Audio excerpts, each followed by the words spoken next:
President Trump fired a salvo on Twitter to Turkey. He warned the U.S. would devastate Turkey economically if they hit the Kurds. Turkey's foreign minister fired back. We have said many times that we are not afraid of the threat and we won't be deterred by any threat. We have said it in the past. Therefore, you cannot achieve anything by threatening Turkey economically. After Trump's threat, the Turkish lira fell 1.6% in value. And it's not the first time Trump has affected the Turkish economy. Last year, he imposed sanctions on Turkey after it failed to release imprisoned pastor Andrew Brunson. That helped push the Turkish lira to a record low last August. The Kurds have been allies of the U.S. in the fight against ISIS, but Turkey sees these same Kurdish fighters as terrorists and allied with a Kurdish group inside Turkey called the PKK that's been fighting Turkey for decades. Late Monday, Trump spoke with Turkish President Erdogan about cooperating with Turkey during the pullout of U.S. troops. Last week, U.S. Secretary of State Mike Pompeo told CBN News the U.S. will try to meet the needs of the Turks and the Kurds. Well, our message is straightforward. The work that the Kurdish forces did with us alongside in Syria has been important. It took down a caliphate, and we'll work with the Turks to make sure that there's security for them as well, and that the Kurdish people in Syria are indeed protected. Trump also warned the Kurds not to provoke Turkey and raised the idea of a 20-mile security zone along the Turkish-Syrian border. If Turkey monitored that zone, many Kurds and Christians in the region say that would put them in danger, which raises another dilemma. The Kurds may rather align with Russia and Syria, and therefore Iran, if the U.S. doesn't protect them. Chris Mitchell, CBN News, Jerusalem. And Chris Mitchell is joining us now from Jerusalem. Now, Chris, you mentioned Kurds inside northeast Syria might align with Syria and Russia. Why would they do that, and why would they want to?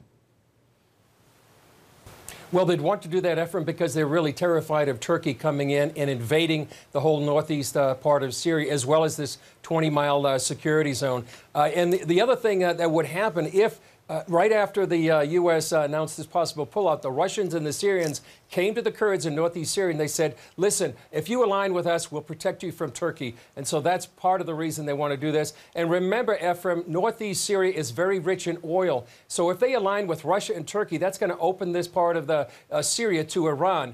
Rich oil fields, and also gives him a land corridor to shuttle weapons to Hezbollah, which is going to threaten Israel. Chris, you mentioned the Kurds and Christians are afraid of this 20-mile border zone if Turkey is monitoring it. Why does it trouble them so much?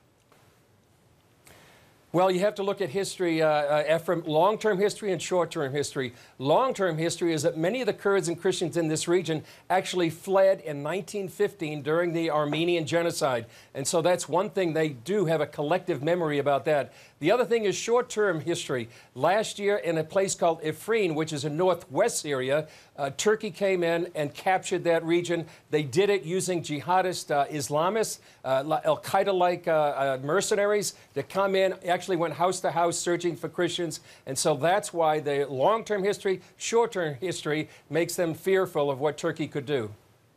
Chris, what are you hearing from Christians in northeast Syria? Well, I talked to a Christian leader yesterday, and he said something very poignant. He said, we're surrounded by millions of Christians, and yet we feel alone. I think many times these Christians don't feel connected to the West. They don't perhaps get the attention they feel they deserve, and that's what they're saying to me, is that they need to have that affirmation, that connection with many of the Christians around the world, particularly in the United States and the West. Chris, we saw your interview with Secretary of State Mike Pompeo. How did he respond when asked how to pray for him and how to pray for other leaders? Well, that was a question I asked him actually just after the interview ended. We only had about 4 minutes for that interview. I asked him, how can people be praying for him? And he says, pray for wisdom. He just finished like an 8-day, 9-country tour, and he's dealing with issues of literally war and peace, life and death, going to affect millions of people here in the Middle East. So he needs wisdom to know what to do, as well as President Trump, Vice President Pence, National Security Advisor John Bolton. Just like Paul told Timothy, pray for leaders and those in authority that we may lead a quiet and peaceable life.